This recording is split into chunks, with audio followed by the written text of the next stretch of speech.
Ассаламу алейкум.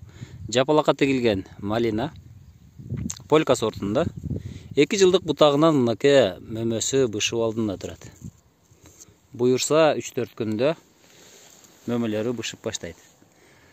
Полька сорту 1 жылдык гана мөмө берип, 2-нчи жылдык бутагынан мөмө бербейт деген жаңылыштык. Мына ушул 1 жылдык, 2 жылдык бутагы мына. Бул болсо 1 жылдык бутагы, быйылкы чыккан бутагы.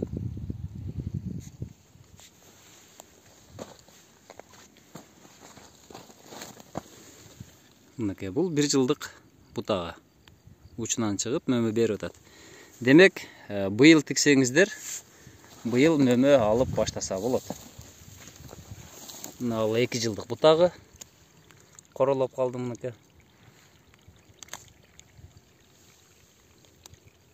Мына 2 жылдык бутактары. Бул болсо 1 жылдык бутактары катар мөмө. Полканы 1 жылдыгынан да алса болот, 2 жылдыгынан дагы алса болот.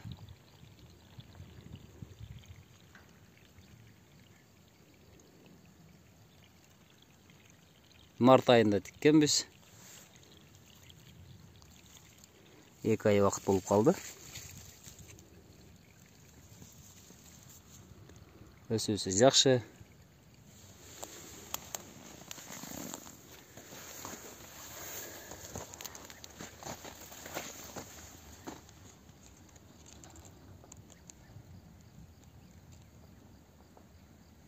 Мына мөмөсү.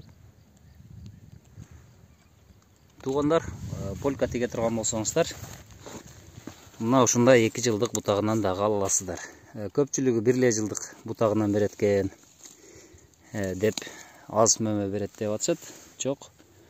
2 жылдык бутагынан бардыгынан мөмө берет мынакей. 2 жылдык бутагы, былтыркы бутагы. Мына туугандар, полька малинасын тигип өстүрүңүздөр.